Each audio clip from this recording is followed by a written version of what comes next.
now we're going to do Vine. Yes. Oh, yeah.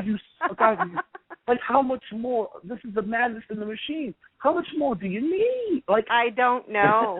I gave up. Once I got into Twitter, I gave up trying to keep up with the rest of the stuff that's new out there. It behooves me. And then people get upset, well, you didn't accept me on LinkedIn. Please accept my invitation. I'm like, I've never been on LinkedIn. I set up a profile, and I've never revisited it one time. And they're like, hit me on LinkedIn. I'm like, can't we do the same thing on Facebook? Can't we do the same thing on Instagram? Yeah. Like, what? You know what? And that really bugs me. The people who say you haven't accepted. I had my one friend text me, and he's a big contractor over at Turner Construction Company. He says, yo, man, you didn't accept me on LinkedIn. I'm like, my brother, you just text me. You can call me. Anything you need. I eat dinner with you. Do you need me on LinkedIn? I'm like, I'm your family friend, dog. Like, come on. People really get caught up in the madness with it. Like, they do. And I still don't even understand LinkedIn. I signed up like you did, and I've never been back, so I have no idea what to do with that. Madness of the machine. Yep. People are caught in the machine. Yep. Well, I'd like to touch on the part that you played as Marion. I don't know. Do you say Suge? Oh, come on. You don't know how to say no, Marion. I'm sorry. Stop playing. And, don't let me go into Suge mode on you right now. Don't let me go in there. You're going to have to. I mean, I'm into music, and I do listen to some rap and some hip-hop, but not a lot. Pam, what rap do you listen to? Tell me, what do you listen to, Pam?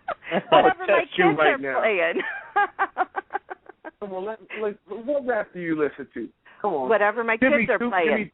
Give me two current rappers who are hot right now. Give me two. Oh, that I don't know. I listen to indie rap. Indie rap. I'm serious. I'm not going to lie. Is that like the next door neighbor that's got a mixtape and he's your friend's son? He's like, Mom, listen to this guy. Indie Independent, that's your name? Oh, no, I'm sorry. I have a second show. It's called Take Two Radio Music, and I interview indie artists. And so I've had some indie rap artists on my show that I've interviewed, and I've listened to their music.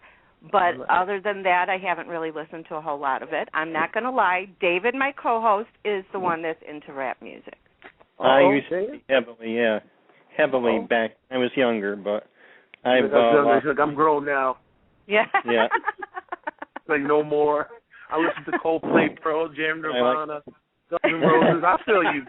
I made the transition myself. Sometimes I do a little 2 Chainz or A$AP Rocky, but then I just, I have those times where I get into that character, and then I go into my alternative. I'm into my jazz and my classical because my mind has to relax. I'm very, very busy. So that's what's on your iPod, a mixture of everything, I would imagine. You wouldn't believe. I mean, it's very, very diverse. I mean, if you catch me on my motorcycle, I could be rocking some freestyle. Then I could have some Pearl Jam on, like I said, Nirvana, Coldplay, Smashing Pumpkins. I mean, Red Hot Chili Peppers. I mean, I grew up in Rockaway, so I'm very diverse. It don't matter to me. If I'm feeling it that day, it's going on my bike and my truck, and I'm just jamming. I'm very, very diverse. You would never think that I listen to some of the things that I listen to. It would actually crack you up if I pulled up next to you and I'm like, you'll look at me like, that big black dude's listening to that? Get out of here.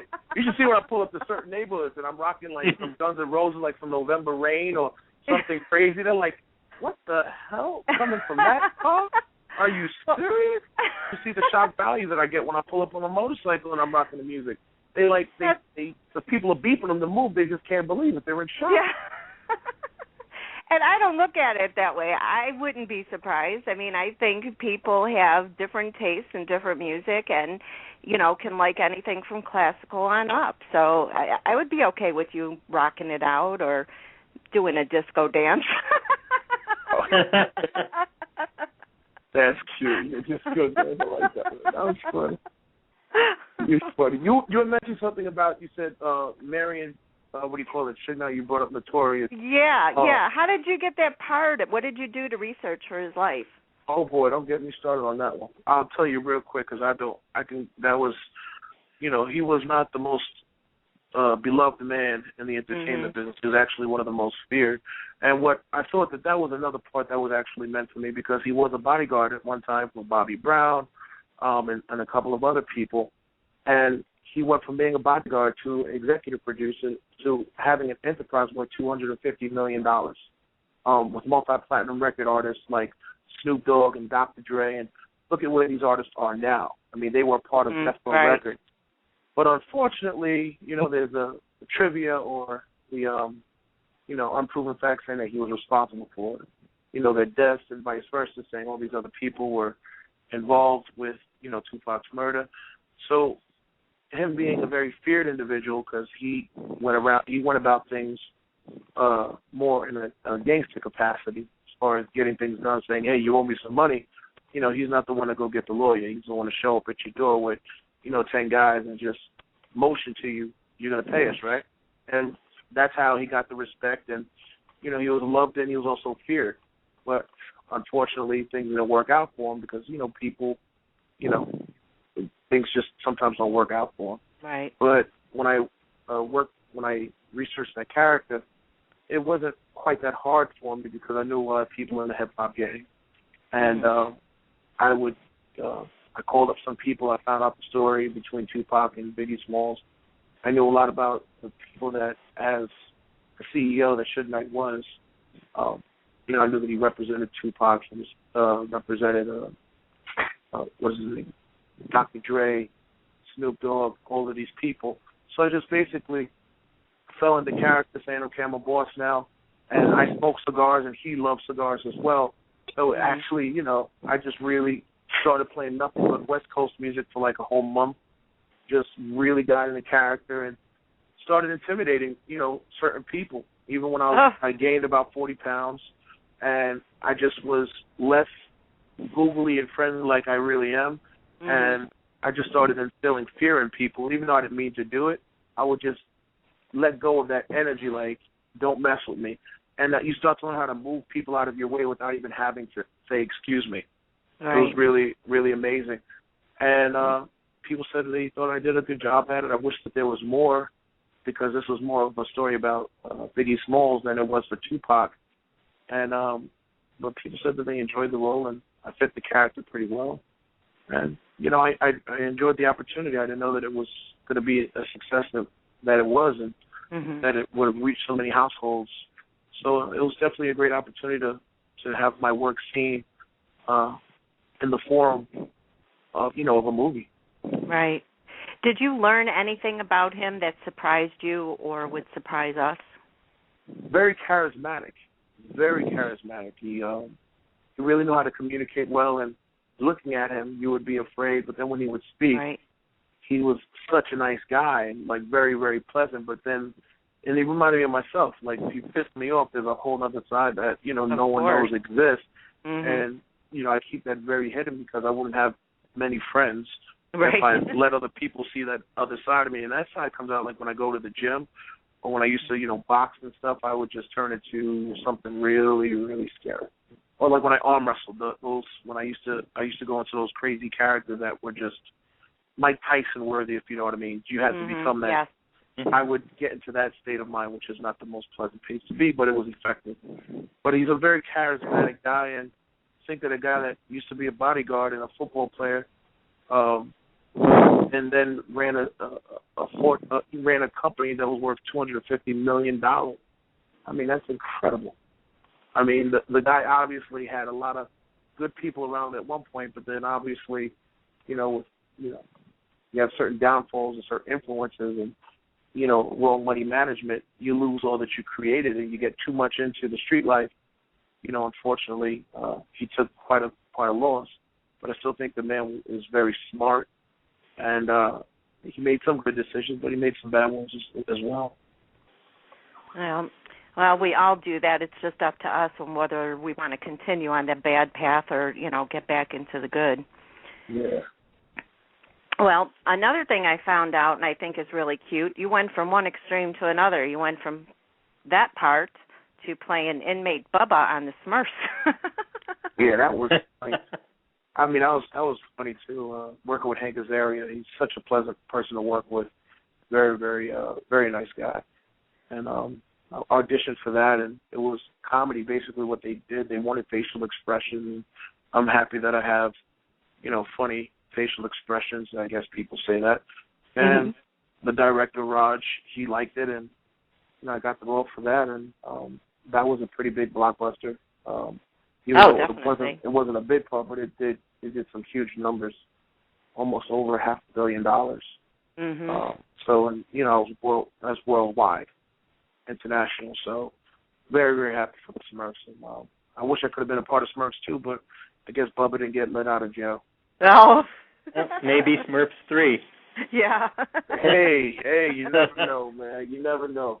Maybe they can let a brother come on out. Right. Yeah, that's what I said. Bubba needs to come out and get a girl. Hey, we can, the writer, let's talk about it. Well, no, I don't, but if I did, I'd tell him, or we can maybe send the podcast to him. That would be... you can send the podcast to him. Yeah, that was definitely a good time, and get ready to. I'm filming a new movie called The Untitled Project X. I start shooting that on Saturday, and I have about 2 or 3 days in July that I have to shoot that movie as well. And congratulations! Thank you. Wow, thank you. That sounds good. And also I'm really excited to share with the people. I'm playing a friend. Well, basically my acting coach hooked me up with this incredible author. His name is Carl Weber. You could Google him. He's a 16-time New York Times bestseller. And his book called The Family Business is just off the charts as far as the book sales. It's very hard to even find the book in all of New York City. It's he owns the number one. He's got the number one publishing company in the country, black-owned publishing company, and they're doing a TV series based on the book The Family Business. And I booked the role of Junior, and I start shooting that late August, early September. And excited. It's going to be shooting for about 14 weeks. And I'd say it's probably like the biggest thing that I've worked on. And we had Lynn Whitfield. She's supposed to sign on and play my mother. They were in talks with Danny Glover and also Delway Lindo to play the father, but I don't know if they panned out. But they have some great people who are going to be playing my family members. And it's a very, very exciting story, and really fortunate to be a part of it because he's already very, very successful with the books that he's already sold, and being a 16-time, not just a 2-time, 16-time New York Times bestseller. That's unheard of. Yeah, just Google Carl Weber and you can see everything. And I mean, it's just he's now become a friend of mine, and it's just when you like you said, they say birds of a feather flock together, eagles fly alone. You cannot become an eagle if you're hanging around with pigeons. And I'm just very fortunate. I'm just being real. I'm fortunate to have some real incredible people in my life who are mentoring me and guiding me the right way. And we just save you a lot of times. Like they say, there's nothing wrong with being a copycat, but you just got to copy the right cat. Exactly. I just try to copy the right people who are doing the right things, and it just shaves a lot off of your learning curve because you're learning from people who are doing it at the best levels or at the highest levels and who are successful and effective at everything that they do. That's so true. And I've been monopolizing this time, and I know David had some questions. David, why don't you go ahead and I'm sorry. Am I dominating this interview? No, I was. Not at all. Not at all. Guys. Just say, Sean, shut up. No, no, not you. It was me.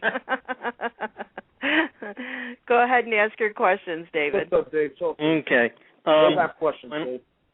When last we left Sean, he was so glad that Viv wasn't a guy. So Viv wasn't a guy. What? I gotta go back. Yeah, that's got to go back. So, is there any possibility that Karen will be coming back on Prospect Park and play Viv with you again? I don't know that. I highly doubt that. She's working. I forgot the name of the show that she's working on. She was working on a cable show. She picked up something really big, and she's moved on and she's doing some stuff. I don't know for sure.